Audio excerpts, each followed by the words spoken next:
On this week's show, we follow Pierre Moscovici's visit to the Principality.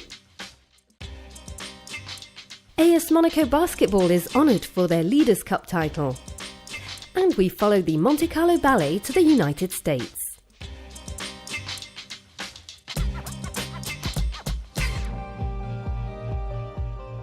Pierre Moscovici, the European Commissioner for Economic and Financial Affairs, paid a working visit to Monaco to sign an agreement helping to prevent tax evasion. This agreement deals with the automatic exchange of tax information between the Principality and the 28 member states of the EU. From now on, the collection of information is immediate. It will be all in place by the start of 2017, and the agreement begins at the start of 2018.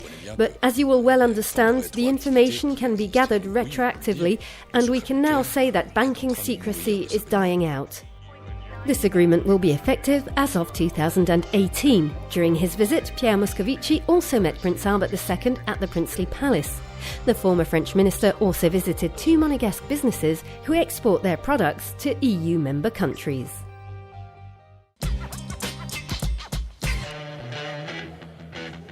The director of the Monaco Scientific Centre has just received a valued honour. Denis Allemand was made Officer of the Order of the Palme Académique.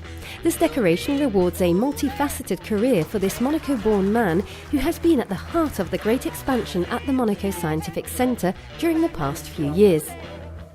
For a Monegasque researcher, even if part of my career was in France, it's a proud moment when you receive this important honour from the French government. This award must be shared with everybody at the Scientific Centre, which is now world-renowned in this field. As the head of the team of around 50 people at the Scientific Centre, Professor Denis Allemand will continue his work on coral for the next few years. Part of his work, along with his fellow researchers, is to determine the impact of the acidification of the seas and oceans on coral in order to help preserve the marine environment. In 2011, this club was still only playing at the National 2 level. Just 4 years later, this same club became French champions at the Pro B level, and it is currently joint leader at the Pro A level. In so little time, and with a bit of reshuffling, AS Monaco Basket has shot up the league tables. Their latest achievement? Victory against Chalon in the final of the Leaders' Cup. This was an unexpected and historic win, as it's the Rocker team's first title in Pro A, so it isn't surprising that they were honoured in the Principality. It's a real honour for us to be here, meeting the Prince in person and shaking his hand and even talking to him. It was unexpected and is a real honour. I imagine you are proud about this Leaders' Cup victory. Of course, very proud. It's a moment we'll probably never forget. The Leaders' Cup is confirmation that basketball is on the rise in the Principality, and it's not over yet, as the Rocker team is still in the competition for the French Cup and is even secretly hoping for a Pro A title. More than a century separates the two buildings, but they share the same passion about the worlds of art and science.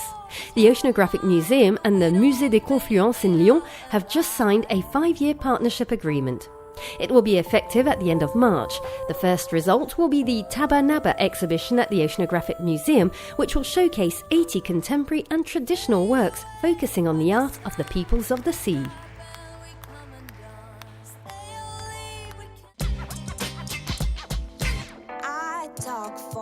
We end with a trip to the United States. The Monte Carlo Ballet regularly tours around the world.